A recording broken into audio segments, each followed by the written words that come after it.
सत्संग से देखो बहुत लोग बदल गए, सुधार हो गया, सत्संग से लोगों की जान बच गई। हनुमान जी जब लंका जा रहे थे तो लंकनी की ड्यूटी लगी थी। कहाँ पर कि गेट से कोई बाहर का आया आदमी या जानवर कोई आने न पावे, तो उसने इनको रोका। जब रोका तब इन्होंने कोशिश किया कि वो मान जाए, लेकिन मानी नहीं। तब हनुमान जी ने एक मुक्का मार दिया, उसके सिर पर गिर गई, मुंह से खून निकला। तब उठकर खड़ी हुई और बोली, गोस्वामी जी महाराज ने लिखा है कि जब राम नहीं ब्रह्म बर दीन्हा, चलत बिरंच कहा मोहसीना, और विकल होश ते कब के मारे, तब जानिस निश्चय संधारे। उसने बताया कि जब ब्रह्मा जी रावण को वरदान दे करके जा रहे थे, तब वो मुझसे बोले थे कि तेरे सिर पर जब कोई बंदर मुक्का मारेगा, चोट करेगा, मार मारेगा, तब तू समझ लेना कि अब रावण का खात्मा हो जाएगा, विनाश हो जाएगा। तो अब आप जाओ, आप कोई साधारण नहीं हो, आप जाओ और जिस काम के लिए आप जा रहे हो अपने प्रभु को याद करो। प्रविश नगर कीजिए सब काजा, हृदय लाख रघुपति राजा। उनको याद करके जाओ, अपने आराध्य देव को, और तुम सफल हो गए।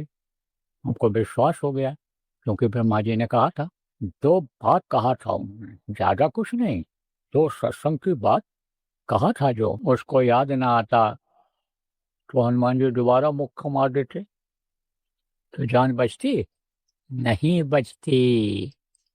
दोबारा जब मारते तो चटनी ही हो जाती, पिस जाती है उसी में। लेकिन जान बच गई, जान बचा लेता है। एक महात्मा जी जा रहे थे, शिष्य भी उनका था एक साथ में, रास्ते में रुक गए, पकाया खाया, लेट गए थोड़ा आराम करने के लिए। चेले ने सोचा कि बहुत बढ़िया महल दिखाई पड़ रहा है, चल करके देख हम। चला गया राजा के महल की तरफ।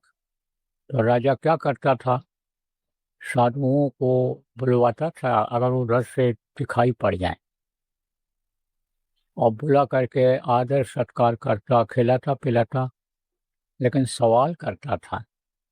और सवाल का जवाब जो दे ले जाते थे उनको तो भेंट दक्षिणा दे करके सम्मानित करके और फिर वापस भेजता था। जो सवाल का जवाब नहीं दे पाते थे उनको बंद कर देता था जेल में, कि यह साधु नहीं हैं, यह सवादु हैं, यह खाने पीने के लिए ये घूम रहे हैं। भैंस बहुत से होते हैं ना, भैंस पड़रा जिसके दरवाजे पर बंधा रहता गाँव में, उसी के यहाँ रुकते हैं और तरीका सीखे रहते हैं गृहस्थों को बताने का। मुँह से कुछ साफ साफ ना बताना पड़े, इशारा कर देते हैं, कहते देखो भाई, मैं तो बहुत साधारण हूँ और हमारा भोजन भी बहुत साधारण है। मुझको तो चिकना चोपड़ा से कोई मतलब नहीं है, मुझे तो बस हलवा पूरी रूखा सूखा मिलता रहे। अब इशारा हो गया कि बाबा तो हलवे पूरी खाते हैं, अब हलवा भी सूखा पूरी भी सूखी, रस होता है उसमें। हाँ, उनका काम में नहीं। तो वो राजा ने कहा कि भाई ऐसे तो हमारे राज्य में साधु हैं और सब साधु हो जाएंगे, तो सजा दे देता था। जो साधता है साध होता है, और जो साध लेता है वही साधक कहलाता है। और फिर जब और आगे बढ़ जाता है, संत हो जाता है, तो अब आप इस बात को समझ कि ये खाया पिया तो खूब बढ़िया माल मिला महाराज जी का चेला, लेकिन बंद कर दिया गया जेल में, क्योंकि सवाल का जवाब नहीं दे पाया। 3 सवाल राजा ने किया था कि ये बताओ सत्संग का क्या लाभ मिलता है, सच्चे महात्मा के दर्शन का क्या लाभ मिलता है, और सेवा से क्या लाभ मिलता है। तो एक का जवाब नहीं दे पाया। जब गुरु जी उठे आराम करके, आवाज लगाया, तो सेवक गए, कहे कहाँ चला गया।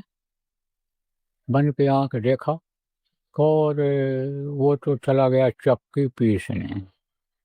जेल में चक्कियां रखवा देते थे कैदियों के पास, तो उसमें आटा पिसवाते थे, चक्की पिसवाते थे जेल में, पहले के समय जब ये बिजली की चक्कियां नहीं थी। बोले भाई चलो छुड़ाया जाए उसको। पहुंच गए राजा के यहाँ। इनके लिए भी स्वागत सत्कार की चीजें आ गई। बोले ना, पहले राजा तुम अपने सवाल का जवाब ले लो, करो सवाल मुझसे। तो यही सवाल राजा ने उनसे भी किया कि सत्संग से क्या लाभ होता है। पहला सवाल ये किया, कहा कि आप देखना चाहते हो या सुनना चाहते हो। बोले महाराज अगर सत्संग का लाभ हमको आप दिखा दो तो इससे अच्छा और क्या होगा। बोले तो चले जाओ, नदी है तुम्हारे यहाँ जंगल में आगे। बोले है। कहा उधर एक पहाड़ी टीला है। बोले महाराज पूरा घूमा हुआ है मेरा। बोले चले जाओ, उस पर एक पेड़ होगा टीला के ऊपर, पहाड़ के ऊपर, उस पर तुम चढ़ करके बैठ जाना, इसका जवाब तुमको मिल जाएगा। और नहीं मिलेगा तब आओगे तब हम आपको बता देंगे। राजा चला गया, बैठ गया पेड़ के ऊपर चढ़ करके, थोड़ी देर तक बैठा रहा। ये देखता क्या है कि एक आदमी झाड़ू लेकर के आया और वहीं थोड़ी दूर पर जमीन को झाड़ दिया, साफ कर दिया। दूसरा आदमी आया बिछावन लेकर के, गलीचा कालीन लेकर के। कुछ आत्माएं आ रही हैं उधर से, कुछ लोग आते हुए दिखाई पड़े। वो आए, वहां बैठ गए। फिर देखता है राजा कि एक जैसे सिंहासन जैसा उतर रहा है ऊपर से, और वे उस पर एक दिव्य पुरुष बैठा हुआ है, बहुत सुंदर सुडौल शरीर वाला, तेज निकल रहा हो जैसे उसके चेहरे से।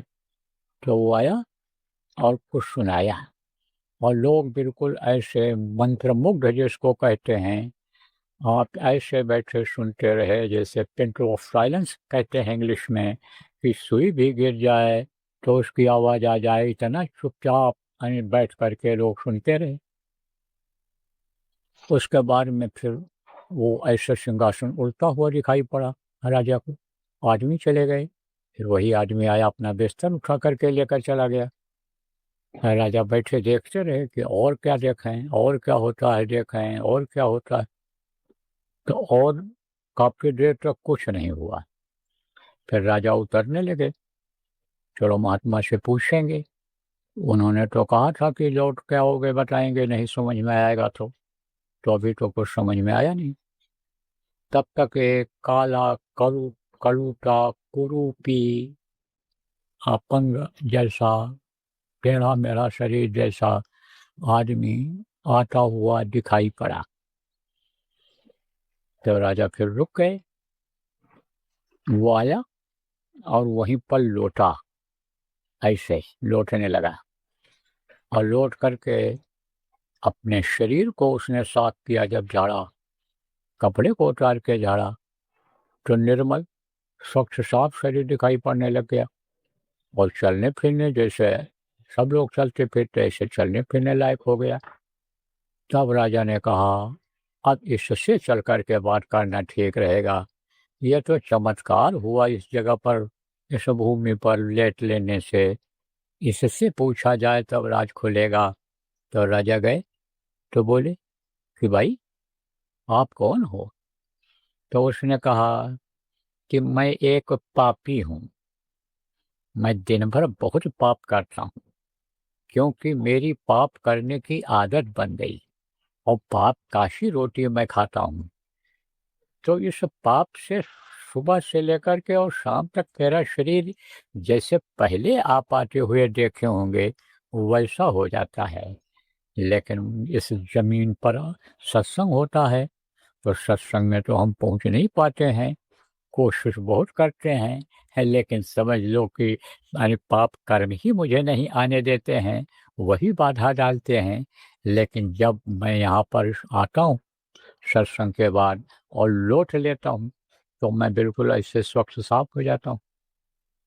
तब राजा के समझ में आया कि सत्संग की महिमा है अति भारी, जो कोई जीव मिले अधिकारी, जो सत्संग सुनने का अधिकारी हो जाए और सत्संग की महिमा समझ में आ जाए उसके, और सत्संग के वचनों को मानने लग जाए, करने लग जाए वैसा, तो समझो कि वो बहुत भाग्यशाली है। राजा आया, महात्मा को प्रणाम किया, चरण छुआ, कहा महाराज समझ में आ गया, महाराज हमारे दूसरे सवाल का भी जवाब दे दीजिए। बोले बोलो। कहा महाराज सच्चे संत का दर्शन करने से क्या फायदा होता है, क्या लाभ होता है? बोले इसको भी तुम देखना चाहोगे? बोले हाँ सरकार, दिखा दो इसको भी हमको। बोले चले जाओ, वो बगीचा है आपका, उसमें एक मंदिर है। राजा बोले हाय महाराज, मंदिर हम ही ने बनवाया था। बोले वहाँ जाओ, वहाँ तुमको मिलेंगे लोग। राजा गया, पूरा बगीचा खोजा, मंदिर खोजा, कहीं नहीं कोई दिखाई पड़ा। लेकिन जब गया था तब दो कौवा बैठे हुए मंदिर के बुर्ज पर दिखाई पड़े थे। फिर वो देख करके खोज करके चलाए। कहा महाराज कोई नहीं मिला। कहा कोई नहीं मिला? तुमको कोई मिला ही नहीं? बोले कौन मिला? वहाँ वहाँ तो दो कौवा बैठे हुए दिखाई पड़े मंदिर के ऊपर।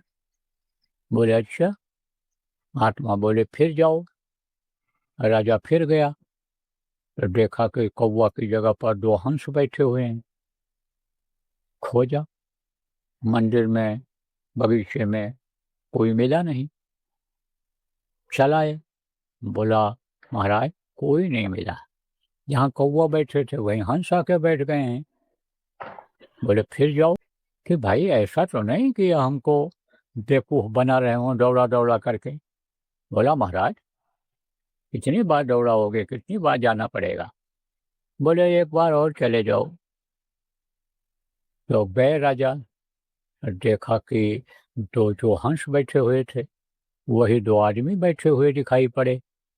और राजा जब नज़दीक में गया तो वो उतर करके आए और इनके चरणों पर गिर पड़े, पैर पर गिर गए और बोले आपने मेरे ऊपर बहुत बड़ी दया किया, बहुत बड़ी कृपा किया, आप मेरे पास आए और मुझे दर्शन दिया। आपको कितना लाभ मिला होगा, आप महात्मा का दर्शन करके आए और आपका। राजा के समझ में आ गया कि दर्शन का बहुत बड़ा लाभ मिलता है, बहुत बड़ा फायदा होता है। गुरु महाराज कहा करते थे आते जाते रहो सत्संग में, आते जाते रहो, मिलते जुलते रहो।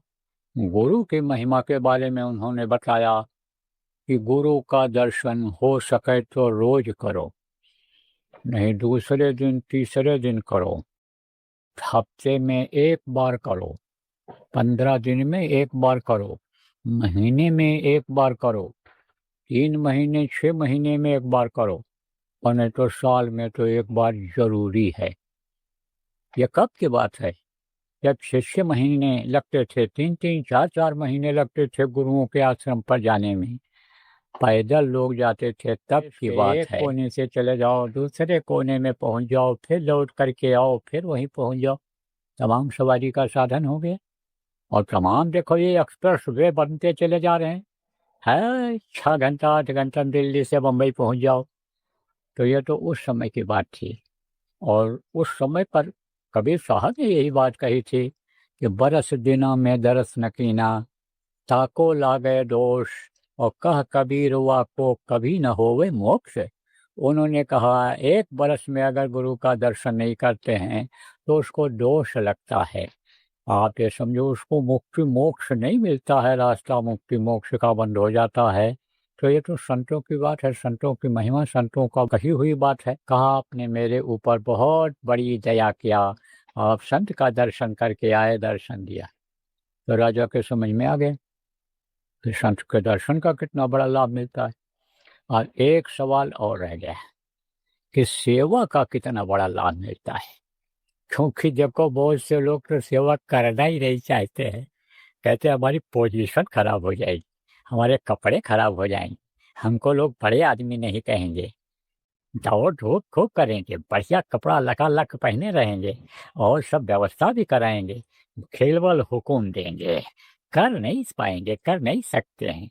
कोई करने वाला ना हो तो काम बिगड़ जाए इससे उनको मतलब नहीं है, लेकिन करेंगे नहीं मारे शर्म के। उनको ये मालूम है कि ये मिट्टी का खिलौना है, क्या ये शरीर मिट्टी में मिल जाएगा, इसकी कोई कीमत है? कोई कीमत नहीं है। जानवरों का हड्डी और मांस की कीमत है वो बिक जाता है और मनुष्य के चाम कोई काम नहीं आयो है। आप ये समझो हाथी के दाँतन के खिलौने बने भाँति-भाँति, यानी हाथी का दाँत होता है उसके खिलौने बनते हैं। आप ये समझो कैड़े का खाल बाँधत हैं सिपाही लोग। आप ये समझो पहले पर ये जो बेल्ट बनती थी, कैड़े के खाल की बनती थी। जब ये कहावत कही गई थी, उन्होंने कहा था, "शेरियों के खाल थोड़ा पानी भर लाई है।" शेरी किसको कहते हैं? बकरी को। तो पहले जब ये बर्तन नहीं थे, तो कुएँ से, बावली से छेरियों का एक खाल जो था, उसका बाल्टी बना करके, बर्तन बना करके, उसमें पानी भर करके लोग हाथ-पैर धोते थे, नहाते थे, कपड़ा धोते थे, उसको काम में लिया करते थे। मिट्टी का बर्तन में पानी भर करके पिया करते, लेकिन ये जानवरों के खाल का पानी का इस्तेमाल लोग कर लिया करते थे। लेकिन कहा मनुष्य का चाम कोई काम नहीं आया, मनुष्य का ये चाम कोई काम आया?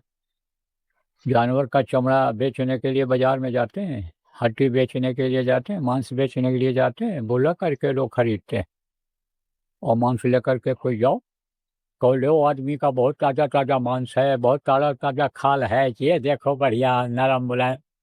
और दरवाजे पे खड़ा होने देगा, झगड़ा झंझट से बचने वाला होगा, कहेगा अरे बाबा जाओ, जाओ, जाओ आगे बढ़ो, यहाँ ना रुको। और अगर कोई समझदार होशियार होगा, फ़ौरन मोबाइल निकालेगा, फ़ोन करेगा, ये आदमी का खाल लेकर आया, पूछो कहाँ से लाया, क्या लाया, पुलिस वाले दौड़ पड़े। तो कोई काम नहीं आता है। ये हीरा जैसी काया तो जल जाएगी मना, ये तो जल जाएगी हीरा जैसी काया है जिसकी अनी फ़िक्र करते हो। तो कहने का मतलब ये है कि जो नामदानी है, सत्संगी हैं, उनको संगत की सेवा करने में संकोच नहीं करना चाहिए। और अगर गृहस्थ हैं, तो गृहस्थ का यह धर्म बनता है सेवा धर्म।